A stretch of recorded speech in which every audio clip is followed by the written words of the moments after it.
Hello and welcome to the CRM Zen Show. This is episode 90, Zoho Flowbee, recorded on Friday, April 17th, 2020 from Zenatta Consulting. I'm Brett Martin. And I'm Tyler Colt, and let's get right on into the news.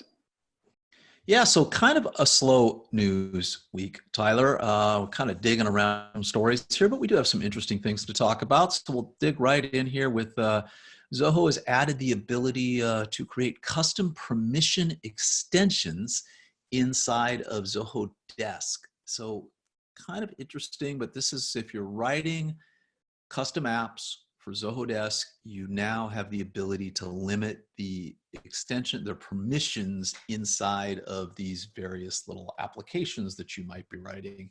Not for the this is really for developers, and it kind of goes through what you do here. But it's nice. I mean, the ability to customize these various permissions. I think it's something that a lot of people would want. And as you're writing these apps in the marketplace, you're going to have to do that. So probably a good thing they thought about. I imagine someone was developing an app and said, I need to have these the ability to kind of tie down the permissions here. And so we end up with this. So it's going to be a non-extension, but it is what it is.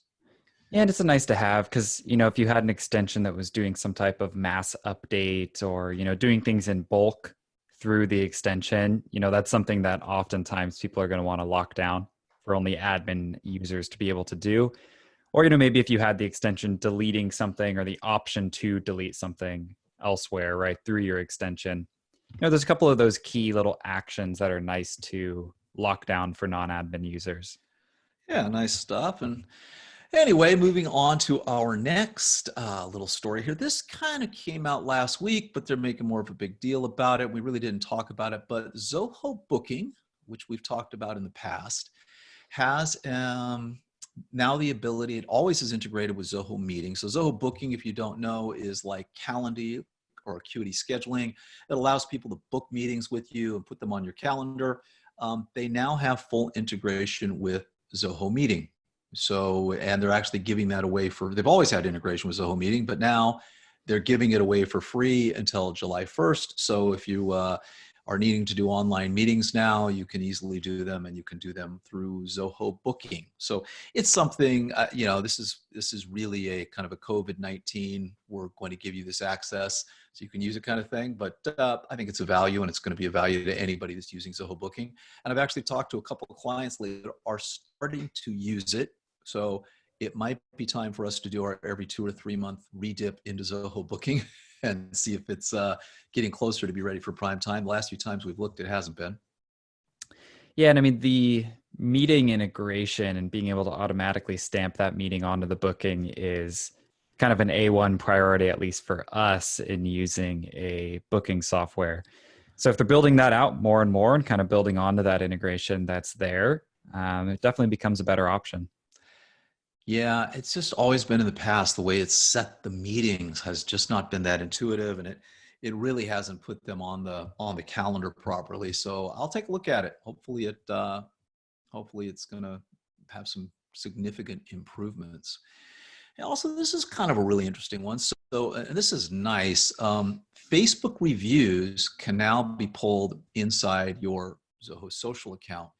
So you have all of these various tabs and columns. It's almost like a Kanban view when you're looking at the monitor view inside of Zoho Social, where you can say, hey, here's all of the people that have commented on my task. Here's the people that I'm following. Here's some bloggers or those kind of things. You can now add another column in where you're able to manage all of your Facebook reviews and Facebook likes. So right within Zoho Social. And if you haven't played with Zoho Social, super nice from the ability to centrally manage all of your comments and all of your interaction with your social media feeds. Yeah, and being able to actually then capture those reviews and have them store right into social just adds another layer that you can be managing all just directly inside of one application. Yeah, and you can feedback. It's not just looking at them. So you get your reviews, you can leave feedback on those reviews. So well thought out addition into Zoho Social. And I think something that's going to be a pretty big addition to that. And that application is really, really good. I mean, it's gotten to the point where I think that we use it for everything, and they're just starting to really think about all of the different things that can potentially come up. So We've got a couple more news stories. One of them is Zoho CRM security profile increases. This is just kind of a simple thing. It used to be in your security profiles on the professional edition, you had the ability to only have 10 different security profiles. That's now has been increased. You can now have 25 on the professional edition. There really isn't a link to this in the show notes if you go look at it. The link we do have in here will kind of take you to all the features around the editions. And if you scroll down to security, you'll see that they've increased it from 10 to 25. So it's a nice little addition. Sometimes some of these limits seem rather arbitrary to us, but I guess they do have to have them. So for some reason, they've increased this from 10 to 25.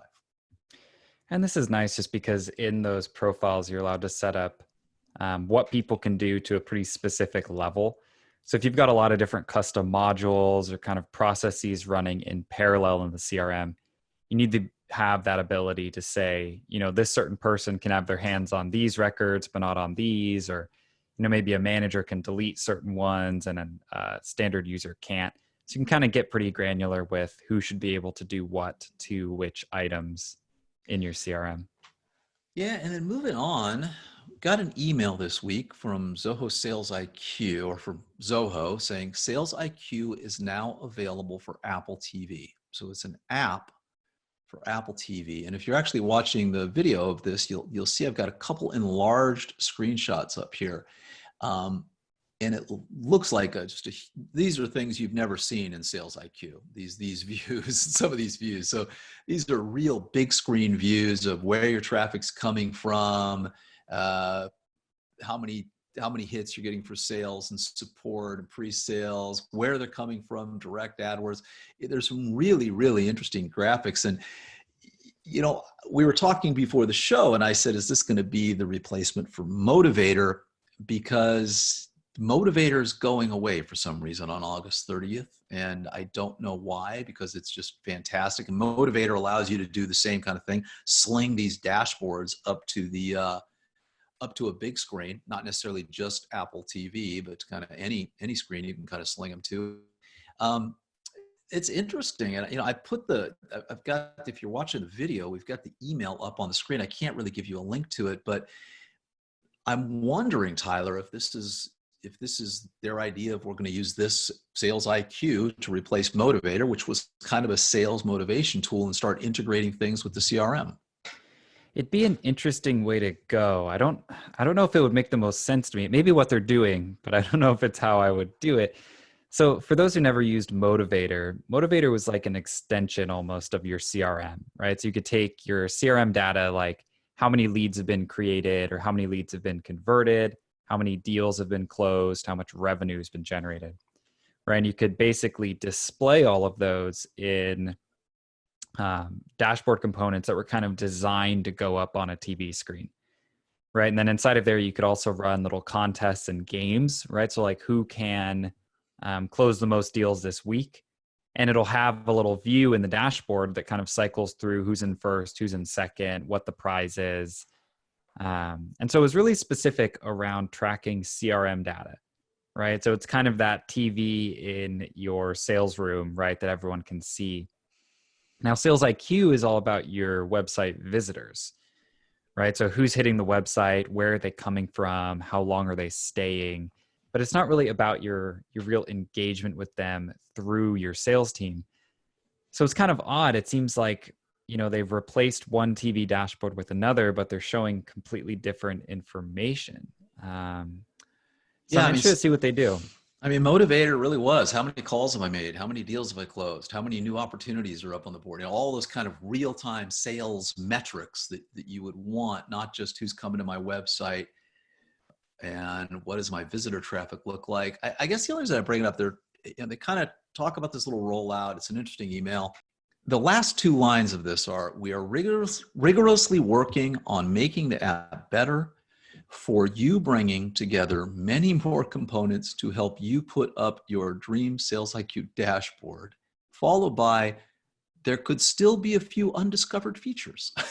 So evidently, if you poke around, there are some features that even they don't know about that we could discover. But I'm just wondering, to make it your dream SalesIQ dashboard, well, sure. Then I guess you want to make it my dream SalesIQ dashboard, put all the motivator stuff in here, because we've got a lot of people that are upset that motivator's missing.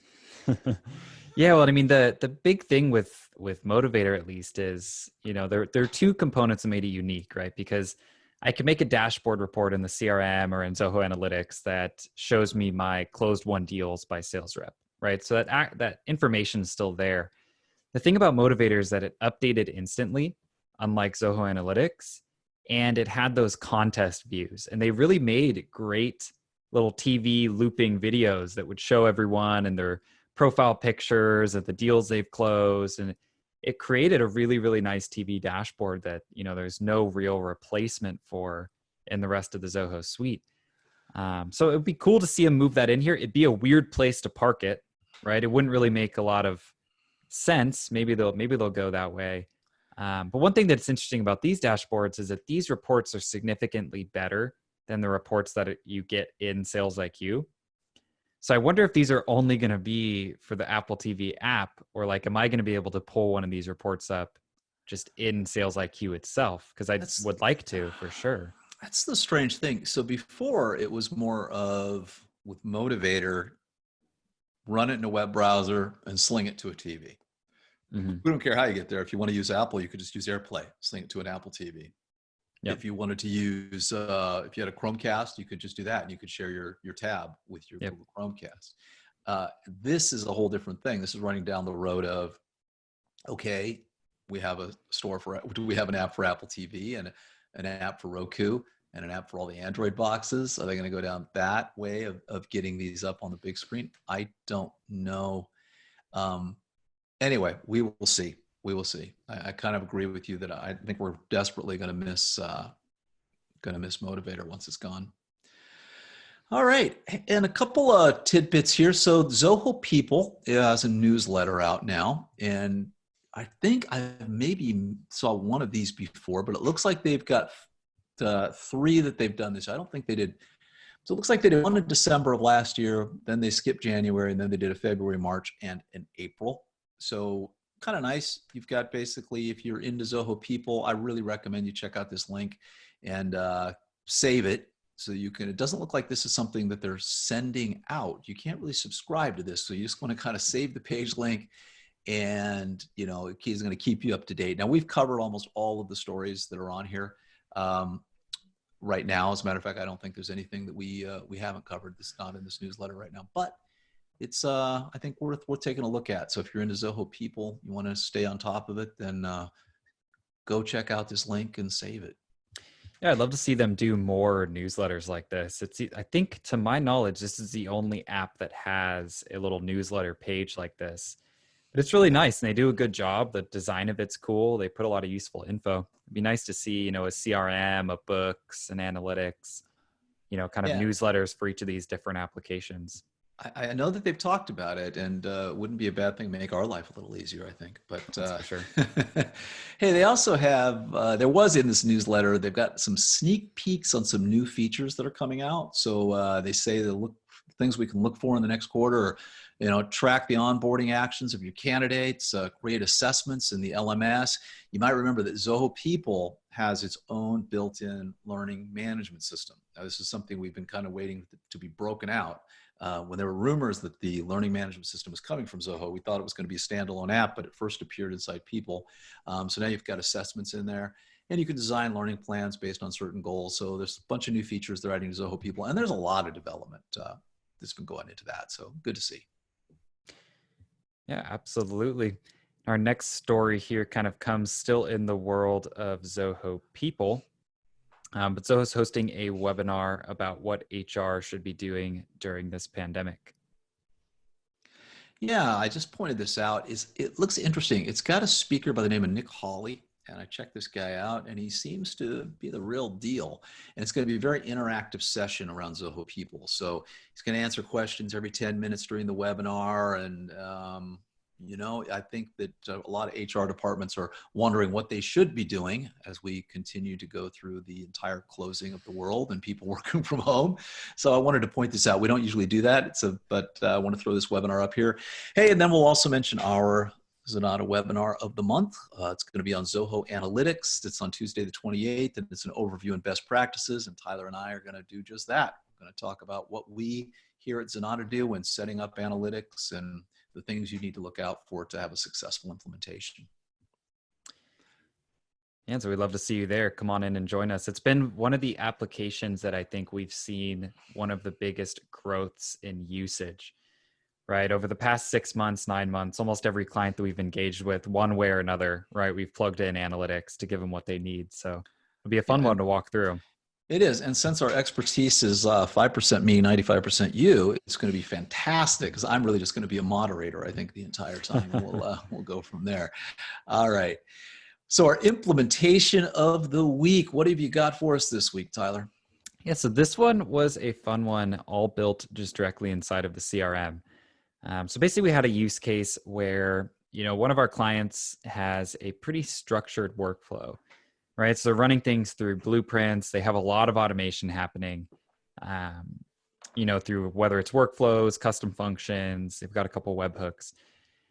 And one of their needs was at a certain point in the blueprint, right? They go ahead and fill in a field for when a certain meeting is going to happen, right? And what they wanted to have happen is to automatically create a event in the CRM and take all of the contacts linked up to the deal under the little contact roles related list and get them all invited to this event.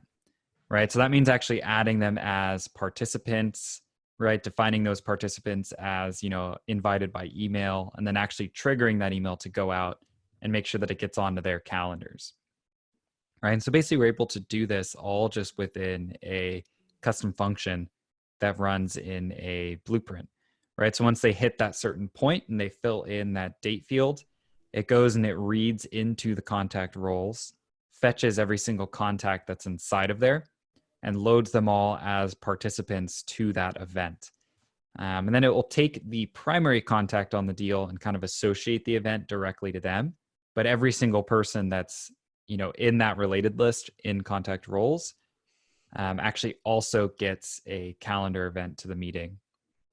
So the nice thing about this is just that, if you have a pretty big list of contacts, right, and they're all related to one single potential, and you want to have some type of group meeting with all the stakeholders, there's just a really quick and easy way to shoot out that event. And we even kind of built in that the names of the people that are going to the event actually get into the title.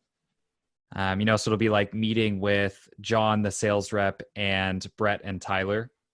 So it'll actually add their names into the title of the event as well. So it comes out totally customized for all the people that are invited. And one of the things to highlight here is that what I noticed in doing this is that Zoho actually improved their meeting invites coming out of the CRM. Back in the day, it was always a challenge with adding people as participants to these events, that they would just get a very old school calendar invite, right? So basically email them an ICS file, they'd have to add it to their calendar and then accept it there. But when I was doing this and testing it to my own email, which is hosted over in Gmail with the Google Calendar, it actually was adding it the proper way where it was writing it into my calendar where I could just accept it there. So I got the email and it showed up as a proper calendar event, which is something that up until recently, these events were not doing properly. That wasn't happening before. That's interesting. And the other aspect of that I'd want to look at then is little known, but inside CRM, they have their own type of Zoho of booking thing, like a Calendly or Acuity. I don't know what it's called, but it's called CRM bookings. CRM bookings, yeah. Great. But it's hidden. It's not a menu. I mean, you really have to go into calendar, click on a little drop down, create a CRM bookings. You can do some really interesting things. So, but it does read your calendar. And if you sync your Google Calendar with your calendar inside CRM, then you kind of have all that together. So interesting. Maybe it's worth taking another look at that then. Yeah, I think so. I mean, it was one of the things I was a little worried about in starting this implementation, was if those invites are really going to come out properly. But once I started testing it, they were all the like modern calendar invite that people are used to seeing now. So it's a big improvement. Good news. Good news.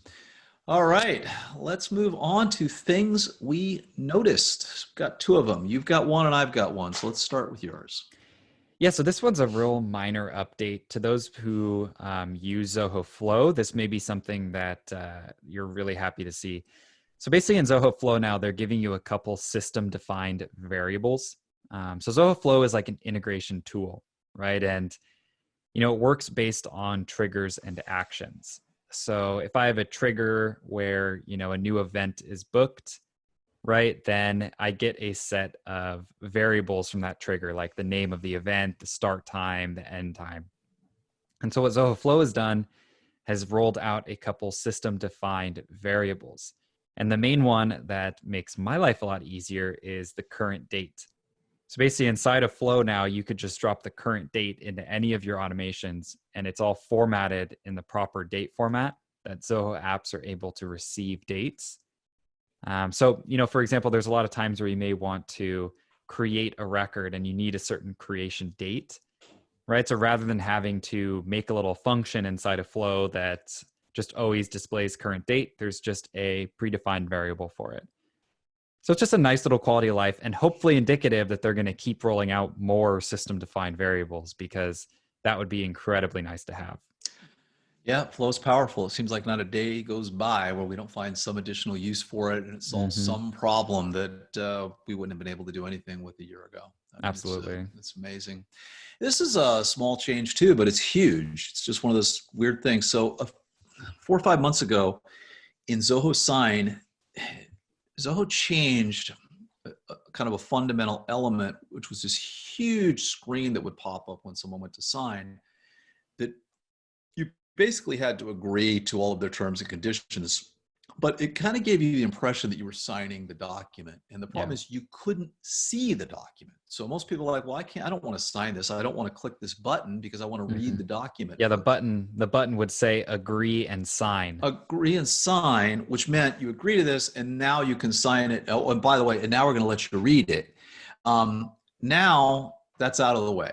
So person K actually can review the entire document and then they can click the agree and sign button and then it gives them the thing and then they can move ahead and sign. It's a small thing, but boy, it sure will make life a lot easier. I mean, I've actually had people say no, and I've had to actually download it as a PDF, send it to them and say, this, and then go ahead and click the button and agree and sign after you've read it. So it's a small change. It just popped up yesterday because I'm doing these every single day. So just saw it yesterday and it's a good thing. So I'm glad it's there. Yeah, absolutely. I mean, just the wording on that button is just a little bit tricky, and especially because a lot of people, right, are used to seeing DocuSign or Adobe Sign. So sometimes Zoho Sign is a little bit less recognizable. And so if it's a little less recognized and then it has a weird opening line like that, it can spook some people. Yeah, and let us move on to this week's reads. They are both Zoho reads in their own way. There's a really nice thing having to do with Cliq here, which is your foolproof plan to master team collaboration in 2020. And what it really is just a whole bunch of super nice use cases for Cliq. And I like it.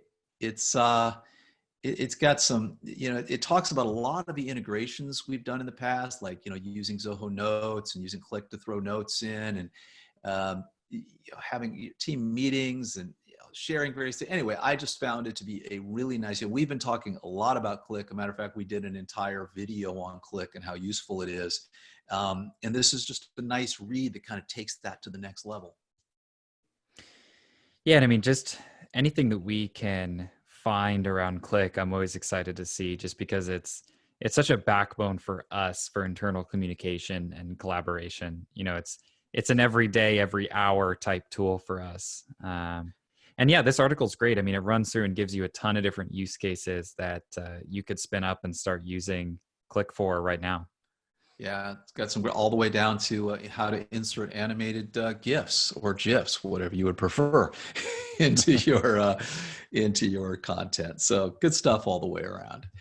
And then I found an article over on Diginomica written by one Sridhar Vimbu. So he has actually written an article for them where he is talking about how you basically can have an entire rural revival with working at home and remote working.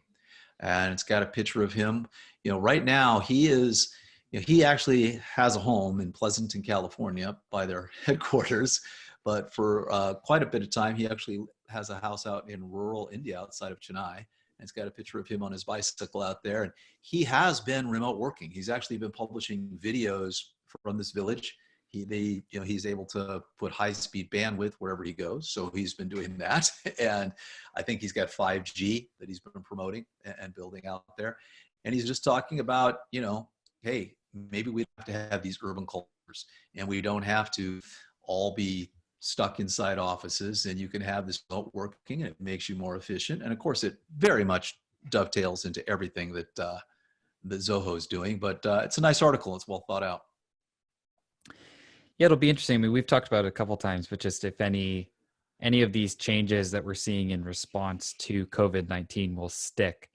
And if I had to put my money on one, it would be remote working becoming more and more normal. There's been kind of a forcing function that's, forced companies to develop the infrastructure to work remote, just to keep the wheels turning. And I could imagine that for a lot of them, if employees end up finding, hey, I kind of like this, and managers, notice, hey, productivity hasn't gone down, maybe become something that can remain as at least an option for people at more companies. Yeah, absolutely. Absolutely. All righty. And then over at Zenatta, we are continuing our content palooza. It goes on and on.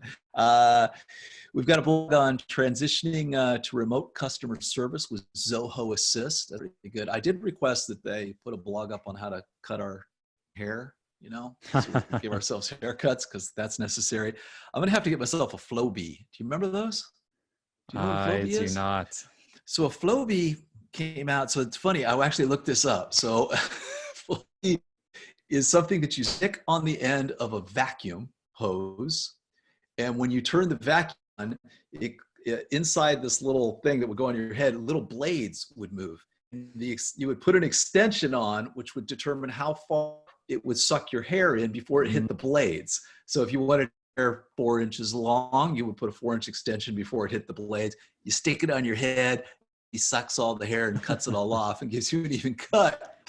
So anyway, the site, which looks like it was built in 1985, is still live. All the Flowbees are sold out. Evidently, other people have the Flowbee. Maybe that's going to be Zoho's next product for remote work. They can call it Zoho Flowbee. Flowbee. I don't know. I like it. Yes. So we need Flowbees though, man. I'll tell you what. Also, we've got a whole bunch of YouTube videos. Most of these are from last week's show. The implementation of the week broken out as a separate video, and how to set up Twilio SMS for Zoho CRM. We kind of did a little breakdown of that as well. That's the app that we talked about last week, which we still love. It's fantastic. We've been using it. And then we're continuing to add our resource guide. So these are content that we didn't necessarily produce, but that we found. Usually it's Zoho stuff. So there's a Zoho Creator Quick Start Guide. It's a PDF we've put up there. And we've got an Intro to Deluge Workflows, which is pretty cool as well. And so both those guides are up. Easy to find on our website under the Resource tab. And our application of the week. It's kind of a funny one, isn't it? But here we are. It's this fringe application that we found. You probably haven't heard of it, but we're interested to talk about it here. So the whole using Zoom. And while prior to this, we have been on GoToMeeting, and we've liked GoToMeeting, and it's been great, but it has not really handled this work from home crisis very well. It's been problematic for us on a lot of levels. And over the time, as we jump on meeting after meeting after meeting, I would find that, okay, I'm being invited to Zoom meetings. That's all I'm ever invited to is a Zoom meeting. And it's just right now, it's the best. And you know what? We love the features. So we haven't made the conversion. I've been testing it out, but we are well on our way. The whole company, by the end of next week, we'll move them from GoToMeeting to Zoom. There's really not a lot to say. I think everybody knows how to use it and has used it, but we've looked at them and look, people ask me about Zoho Meeting time. It's still not ready. It really can't handle the load that we're seeing, that the granularity, the controls, the recording quality, all of those kind of things it's just second to none. Yeah, I mean, there's a reason that you made it an option in your calendar booking that people could choose either Zoom or GoToMeeting, and every single person chose Zoom. There's some kind of meaning for that. Well, it's wild, and it's just, I think we did this a couple of days ago, and I was telling you it was 5 or 6. It's still 100%. It's 100%, and we're like 15, 16 people book meetings now. It's crazy. It's crazy. Everybody chooses Zoom, so people prefer it. The quality's great. Say the controls you have are amazing. So it's really good stuff. All right, let's move on to our tips and tricks. We're going to kind of take it back to basics here with this one, Tyler. We're going to talk about workflows, Zoho CRM Automation 101. So really, we just wanted to talk about workflows and the importance of them. And Tyler, I mean, this is something I think every time we get a customer, we log into their CRM and we look, and there's just no workflows. And you just realize at that point in time how much you can help them, right? Mm-hmm. Yeah, they're the real engine, right, behind Zoho CRM. So workflows are basically where you build out your if-thens, right? So if a deal is closed won, then email the fulfillment department, right? So it's all of those logical statements that you build in that automate processes in your CRM for you. Yeah, and nothing will ever fall through the cracks if you set your workflows up properly. So if you're watching the video, we're going to kind of step you through setting up a basic workflow, but I'm going to talk through it. I think if you're listening to the audio, it's the same. So, I mean, an example of how powerful a workflow can be oftentimes is in the deal module. So I'm actually looking here where it's got, various stages of a deal, which is account brief, research, target audience, media selection, all these various things. And, let's say when it got to the research level, you wanted to trigger off some various things. So, all you're going to do is just go into the Zoho settings tab on your CRM and then choose your workflow rules. And in workflow rules, you're going to choose create a new rule. It's going to ask you the module. So workflows are tied specifically to modules. That's kind of important. And you actually have a limited number of workflows per module. So you choose your module, give it a name. I'm calling this research activity and things to do at the research stage. And then you're going to create your workflow. You can trigger workflows based on a variety of things. You can trigger them based on a record action. I'm creating a record. I'm editing a record. I'm creating and editing a record at the same time. I'm doing a field update in a record. That's a big one, by the way. And I'm deleting something. So, and then what are the actions that happen when that happens? You also have date and time. You can do a whole variety of things around that, executing on a certain field, a certain time, day before, all of those kind of things. Once you can recur it. You can also do it based on the score, whether a scoring rule is set where it's increased, decreased, or updated. Whole variety of things there. I think the one that we use the most often is kind of the create or edit, Tyler. Yeah. Yeah, it's kind of a nice catch-all, right? So if you're basing it on a certain field being marked as yes, right? Whether you create it and it's already a yes, or you update it later to become a yes, you probably want to trigger that workflow either way. Now, there are times where you may not want to trigger it if it's created that way, or only if it's updated later, but 9 times out of 10, the create or edit's what we end up using. Yeah, it's really, really simple that way. So, basically, then you edit. Then they say, well, create or edit what?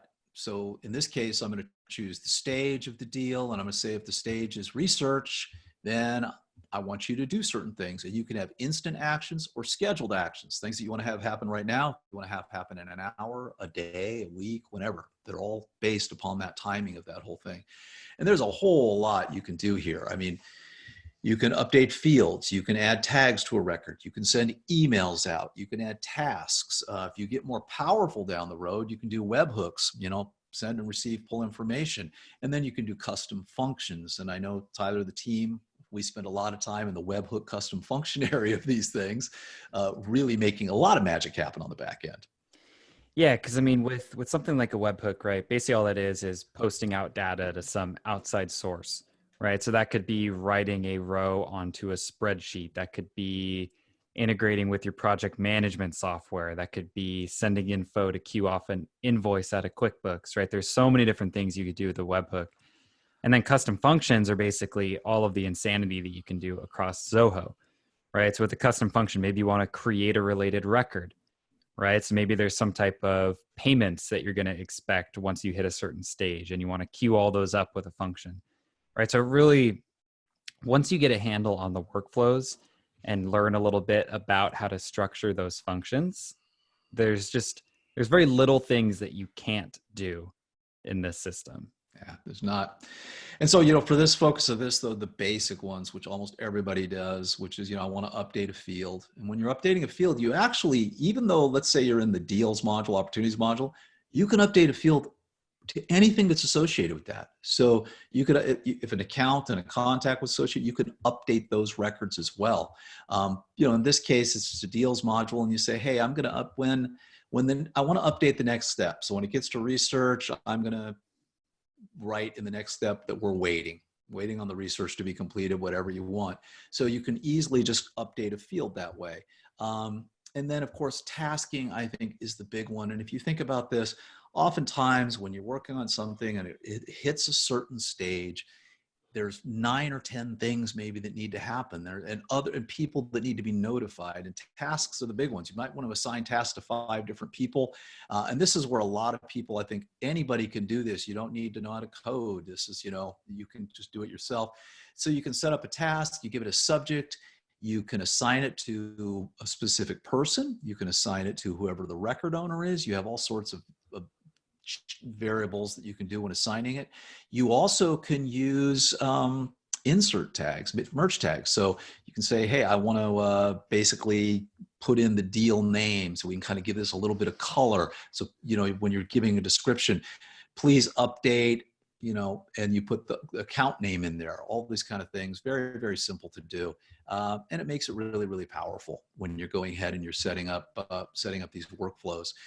So, just real simply, as we kind of talk about here, you go ahead and you've set up something that's, when it hits research, then I want you to update the next step to waiting. And then I want to set up a task that says notify the research team.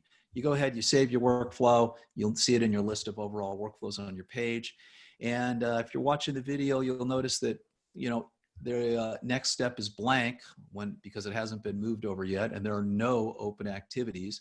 But as soon as we move it to research, well, the next step moves over to waiting, and we have one open activity now, and it's actually filled everything out, and it's just a super simple, really, really powerful stuff. And I recommend that if you're not using workflows, you take a look at them and dig in. And if you need help with the difficult ones, give us a call.